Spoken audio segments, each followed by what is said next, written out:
merke gerade, ich habe mein Headset nicht. Deswegen ist der Ton auch so kacke. So, jetzt sollte es noch besser sein. Hallo Pharao. Ach ja.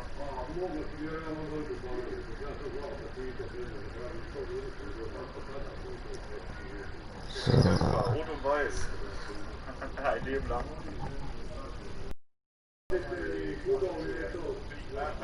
Keine Ahnung.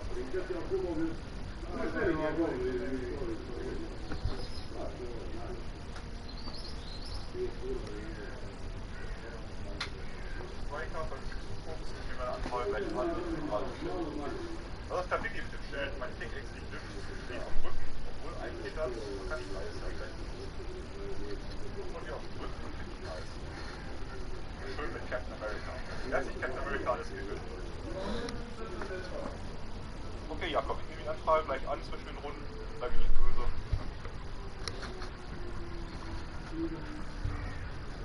Ja, eigentlich hier mehr oder weniger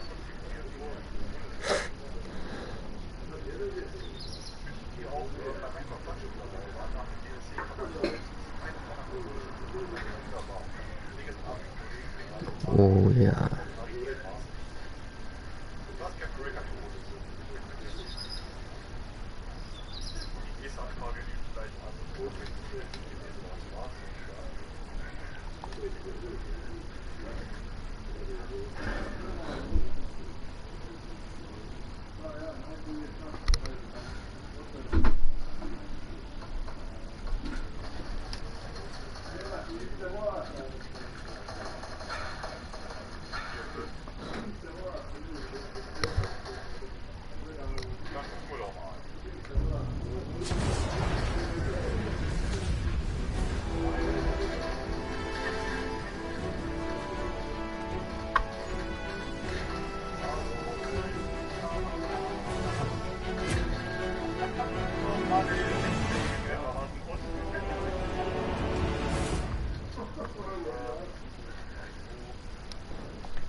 da mit Glück.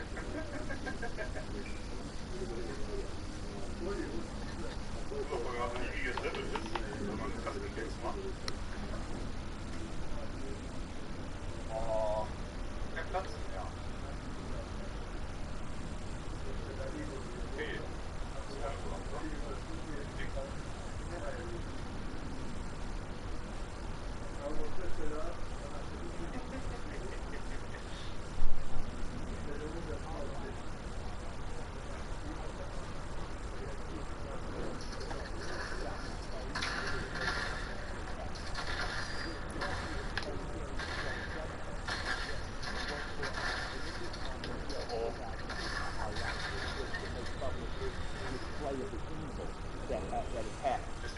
It makes me proud that I live in a country that has long promised equality, rarely given it to people who look like me, people who don't look like me defending. You made an interesting note and observation about the skateboard crew.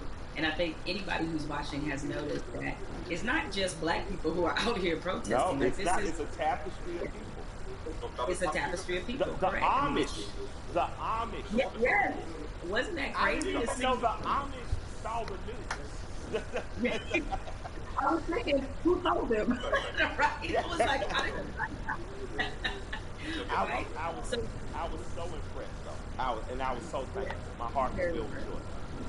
Yeah, so you're seeing all these different types of people that you never thought this issue would resonate with them. It kind of reminds me of your music. Your music is unapologetically pro-black. Unapologetically, right? But yet, when you look at a Killer Mike fan, it's a cross multicultural section of people. Why do you think your music is able to resonate that way, despite the fact that you are also clearly talking to your people? Yeah, I'm proud to be. I like black. I'm not making no excuses. I'm not making no apologies. I love us. I am in love with her. And because I love you, you were affecting my love of us. I have a very good friendship with East Indian cousin Rod. Oh, der böse Right Haifisch. next to Walters on what's happening. So when you're from Atlanta, you know about Walters. If you're a big guy from Atlanta, you know about the store right next door. These guys have always just been good to me. Raj went to India, came back, brought my wife, beautiful little elephant characters. He's proud to be Indian. I've learned about being Indian from my Indian friends. When you're truly who you are, how could you be offended? How could you not love it or like it? Like, man, I'm a part of the reason earth. I'm from the continent that birthed all humanity. I think when you wear that proudly and unapologetically, and not from a place of needing someone to be below you, there's no reason for people not to like you. You know, I like you. You know, I got heroes that don't look like me. There's a portrait of John Brown on my wall in my basement. I'm like, he's a hero. He doesn't have to look like me. You know what I mean? But I refuse to act like people who look like me aren't great. I didn't say good. I didn't say good enough. I didn't say even. I said great. I'm from a great and mighty people. And if you can't accept that, then maybe I'm not for you. But I believe that because I am simply who I am, I believe that gets accepted. Because you know what? I remember being on a tour bus, and I'm on there with a bunch of Northeasterners because of course, my rap partner is a white guy from Brooklyn. And we're on there and watching Swamp Meet, and everybody's laughing. And I come up and stagger into the front, and I look at it and I start smiling. And I look at the room and say, I got more in common with him than any of y'all. And I just walk to the back. Yeah. Because it's the truth. I'm a Southern boy. My grandparents from Alabama, New York, Georgia.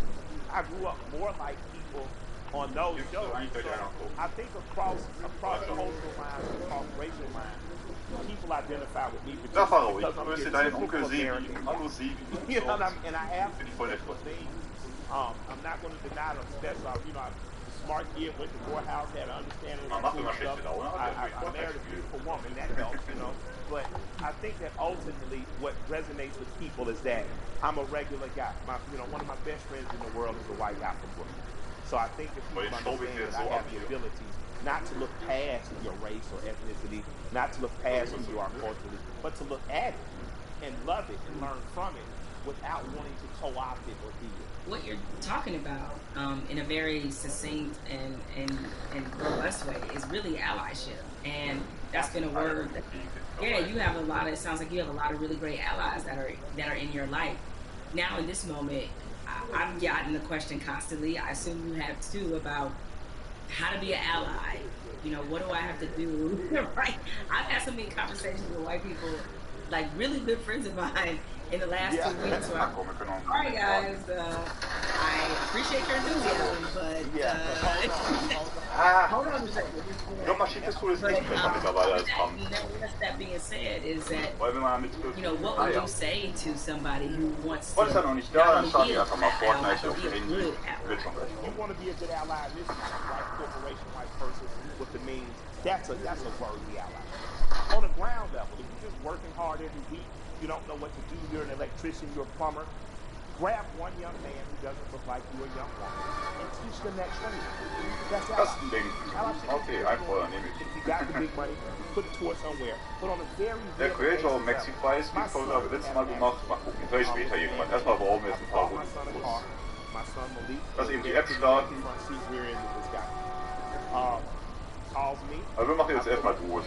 Ganz normal, wie gehabt gemacht.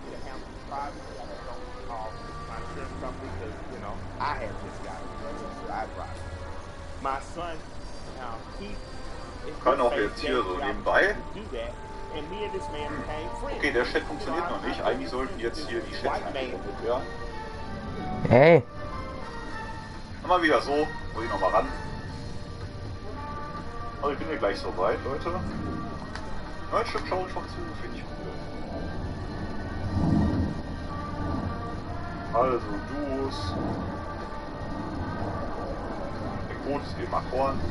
Auch hier einmal auf die Taste gedrückt, damit er gepostet. Ja, ich nehme die FA auch sofort an. Nehmt hier alles einrichten, damit alle joinen können.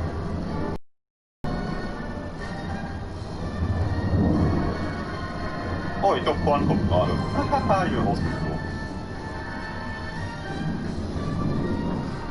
Den ganzen Tag nicht fahren, oder?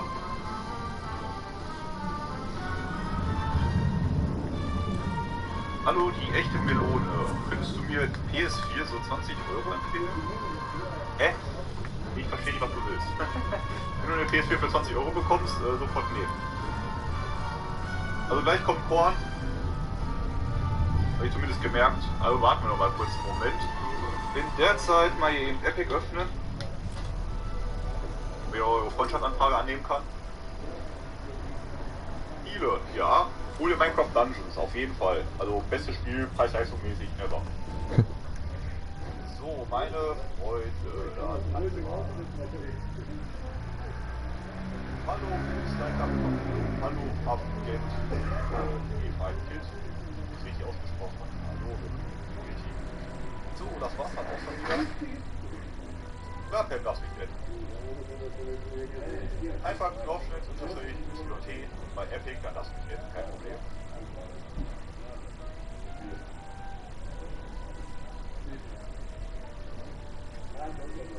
Warum kannst du auf dem PC nicht spielen, warum? Drück ist nicht gut gewesen oder was? So, ich komme auch mal zwischenzeitlich hier Discord.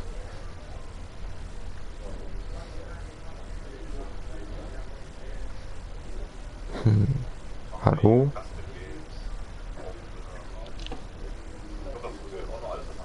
Hallo?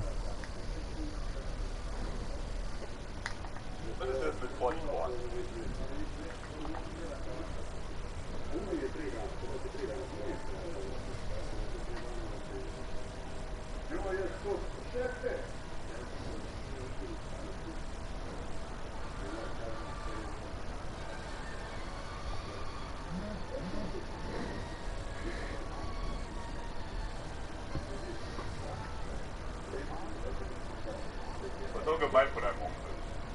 Muss man nicht so anstellen.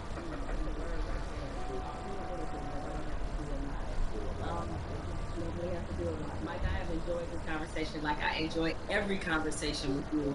I can certainly talk to you Yes, it is mutual. The mutual respect and love of society right here. Thank you, and more importantly, thank you for everything you do on the ground. And so many people, I knew that you tell the truth the way it needs to be told, but a lot of people during this time of crisis have been exposed to you and understand that, you really are for the people. This is called We the People. This is you all day long. So thank you for all the work and all the inspiration, all the words, everything that you're adding to this conversation, and more importantly to this action. With that said, we have to say goodbye, but we don't have to get out of here just yet because I'm gonna toss this on to my brother, Van. Take it from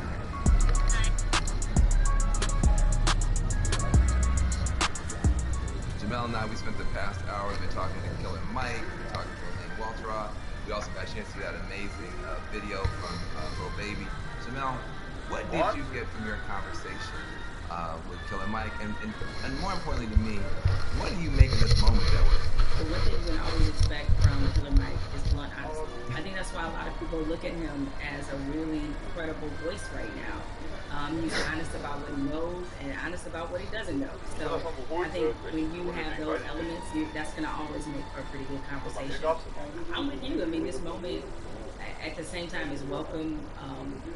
It's also a little bit surreal in terms of what took us so long to get here, to make sure that we're not always starting from ground zero every time we have to have a significant conversation about race in this country. Why do you think it's different this time? Because there have been videos before, and yet people still now act like they're shocked. Help me understand what's different this time from your point of view. What's your theory? It's two things that I think stood out about the George Floyd video. One, there was no yeah but. And granted, in my mind, we've seen videos where there was no yeah but people nevertheless invented a yeah but in this one, there really wasn't one. Even if you were Stretch Armstrong trying to stretch and find one, there just wasn't one. What always has just stuck with me is the look on this officer's face as he was kneeling on George Floyd's neck. It was so cold. It was as if this were Thursday. And he showed such little emotion, remorse, any emotion you want to name. Ich kann auch für Customgames Video machen, echt. As he killed a man in the middle of the street with bystanders looking on. So I think that situation, coupled with the fact we had already been reeling from Ahmaud Arbery, we had already been reeling from Breonna Taylor. And even though the situation wasn't fatal, there was definitely a storm of frustration at what happened with Christian Cooper.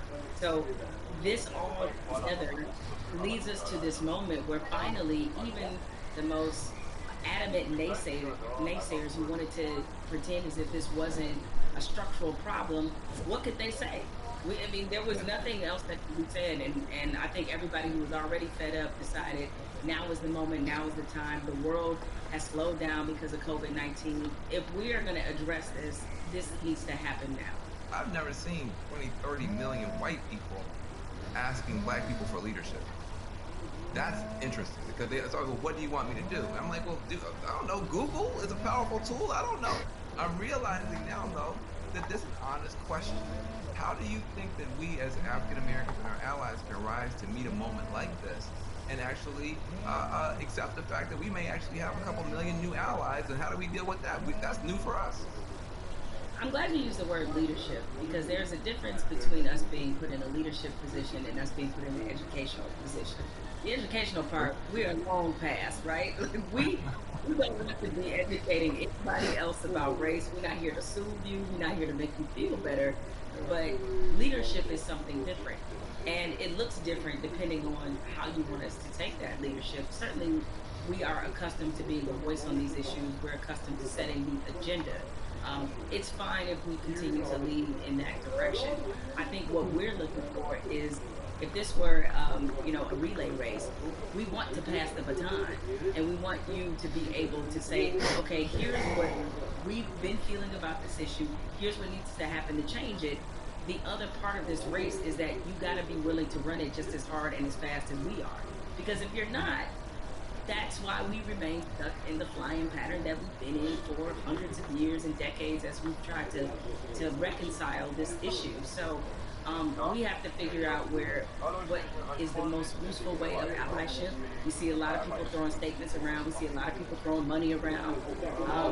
We need that to be a focused effort, and more importantly, to be vocal about it. I can't take any more double-sidedness. There can be no more other-siderisms, if I may make up a word, meaning that you give over here and you're a company that is like, yeah, Black Lives Matter, except for in my boardroom, where they don't, or except for my organizational chart, where they don't. So I'm done with that, right? That's great. Charity's great. Charity doesn't change structural racism, right? What changes it is when you actively look in your building and ask, why aren't there more Black people in this building, in this boardroom, in this C-suite? So the allies that we have, what you can do, change the structure and cultures of your companies, of your businesses, of wherever it is you have influence. Start there. The thing I try to tell people is, it puts us in a no-win situation. I want our white sisters and brothers to be better educated and to care more, but I don't want to have to bear the burden of trying to teach and educate all the time. The reason you pay tuition is because it's costly to educate someone. You coming up to me and saying, educate me, that's costly to me emotionally and from a time point of view. Also, I think we have to be very honest. Nobody would go up to somebody and say, teach me Russian in 5 minutes. And by the way, make me feel good about it. Like, I mean, wait, hold on a second. Like, you want me to teach you about racism, which is, the history of race in America is just as complicated as Russian. And you want me to teach you that in 5 minutes. And also, if I make you feel bad about it in any way, now I gotta be your therapist too. And like you said, soothe you or whatever. That's gotta stop. I would love for somebody to come to me and say, I made my whole family watch the 13th and read the new Jim Crow and read White Fragility, and we had a question on page 52. Now, hey, we can have that conversation all day long because you're doing your homework. But don't flop on me like you never heard of Google. You wanted to know about cryptocurrencies or whatever, you find that stuff out before any Black person ever heard of it. So I'm sure you can educate yourself about anything you want to know. I have to say something to you because I've never gotten a chance to talk to you. I feel like I know you. I'm such a big, mad, crazy Stan and fan. But I love you to death. I just am so proud of you. I say I'm proud of you almost attached. I am so proud that you exist. Where do you find the strength to continue to do what you're doing and say what you're saying, even in the face of opposition, to the point where now the whole world has to listen to you? Where did you find the strength when they weren't listening? I guess maybe this is just part of the Black woman's condition, is that we don't know any other way. And most of us, I come from a line of Black women who were just like this. My mother's like this. My grandmother was like this, where it's the old phrase we've all used as Black people, making a way out of no way. And screaming till they hear you, you know what I'm saying? Is that because the opposite, to do the opposite of that is that I can't even afford to do that. I don't know any other mode but to fight for what's right, but to try to stand on the right side of history, but to speak for people who don't have a voice or a platform as large as mine, because somebody did it for me. What advice do you have for people who want to have these conversations, maybe not as well spoken, not as well read as you might be, but who really are sincere and want to have a conversation? I think you have to start from a point of honesty and being real about what some of your beliefs, prejudice, biases are, where they come from, why you learned them. I think if you take anything else beyond race, as we get older, we do a whole lot of unlearning. Young folks, when you get to like your 30s, you do a whole lot of that, right? But yeah, my advice is to always start from the point of truth and honesty and self-awareness. And you'd be surprised what you can get accomplished just by digging into those things. I mean, if you know you come from a racist background, or if you come from where race was talking about a certain way, be honest about what those conversations were and what they taught you. And ask yourself, is this the kind of person that you really want to be? Yeah, I feel like there's a 21st century mindset, 21st century skill set that, everybody's going to need a mindset of empathy. And we're going to be dealing with people of every color, flavor, every kind of human being ever born. We all have to deal with each other. because of the internet, because of just the world economy. You're going to be competing against people in China and Nigeria. That's just the world. So you have to have a mindset of empathy to really try to understand where people are coming from. You have to have a skill set of listening. If you understand this conversation, you can talk to black folk and brown folk and Muslims, everybody else. So we're trying to confer a benefit to you. We're trying to make you better. It'll make my life better, but it'll make your life better too. Now, what charity are you supporting? Well, as some people can maybe see my T-shirt. It says "Support Black Journalists." Right? The lack of still Black journalists in most newsrooms is pretty appalling. What changed my life and what got me really on the right path in this business was being a member of the National Association of Black Journalists. NABJ is the largest minority journalism organization in the country. The development, the networking, job fair, internships, scholarships, what happens there has changed lives. You know, it changed a lot of people's careers. I mean, people like you, Ben, and everybody you want to think of, Roland Martin, Soledad O'Brien. It's just a number of people, Michael Wilbon, that are a part of this organization and have been able to build legacies there. And so it's on us to, again, usher in this next generation of young journalists who, I get it right now, feeling really discouraged when they look at not just what a lot of newsrooms look like, a lot of networks look like, but you know, also we're under the under the shadow of a pandemic right now. So there's a lot of journalists who have lost their jobs. A lot of companies are downsizing. They need a reason to believe and be in this business. And so NABJ has done so much for my career and continues to do that for others. So that's the charity that I support, the organization that has changed my life and that of many others. Well, listen, I second that, third that, and fourth that. NABJ is a beautiful organization. I've got groups I want to support as well. But what I want to say to you is just thank you for your light, for your leadership, for your courage, for your entrepreneurship, for your T-shirts and all that type of stuff. Make sure to support the sister businesses, and let's keep this conversation going. Much love to you. Thank you, man. This is a pleasure. I got good news for you. I got bad news for you. The good news is that people are activating all around the world, all across the planet for change. That is a powerful moment. Here's the bad news. Unfortunately, this is not a one answer fixes everything situation. We're talking about systemic problems, which means it's not just one law or one person. You need 360 degrees of change to shift to get the outcome that's right. But we can get there if we keep talking, if we keep working, if we keep building. And if we do that, we can reshape America. That can be done. It's been done in the past. We can move the whole world in a better direction. So I hope that your cell phone right now is full of screenshots of these tools that we've been trying to give you to continue taking action from this virtual town hall. When the stream ends, the conversation should not end. We got to keep pushing. We got to keep going. We are in an important moment in history. And what you do is going to determine the outcome. 2020 is going to be talked about for 20 years, 100 years, maybe 1,000 years. But the future's not written. It's up to what you and I do and what you and I decide is going to happen. So I want to give a special thanks to the powerful voices that we've had, Elaine Welteroth, Killer Mike, Jamel Hill. Make sure you visit 50percentpledge.org to learn more about the power of money. Also visit my organization, reformalliance.com. We're trying to make a change. Let's be about it, not just talk about it. I'm Dan Jones.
Quarantine san Yubu.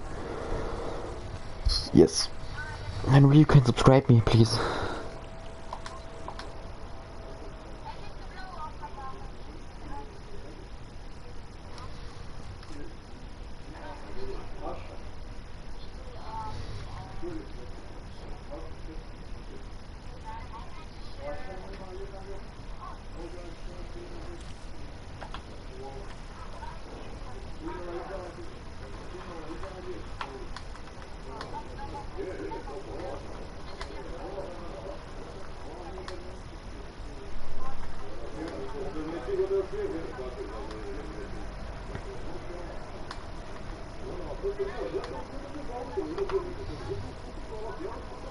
I don't found you.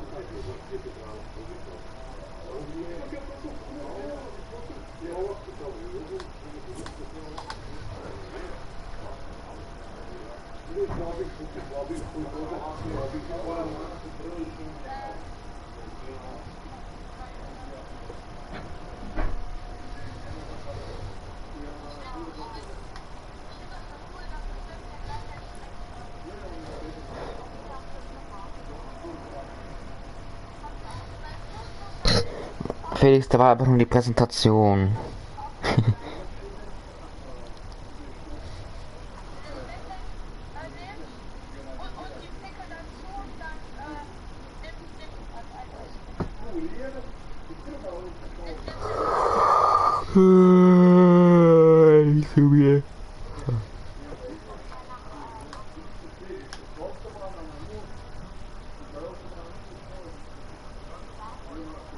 Bei mir ist es, glaube ich, voll verbuggt, weil ich habe ihn diesen Tanz hier geholt.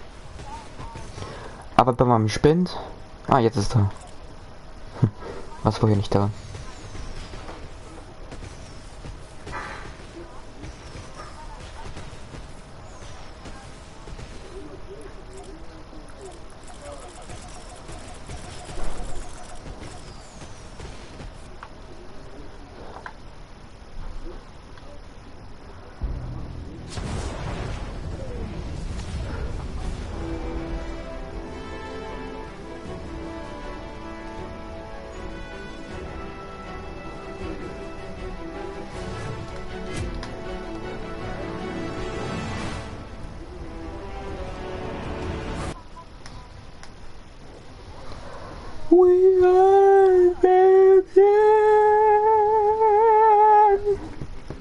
Boah.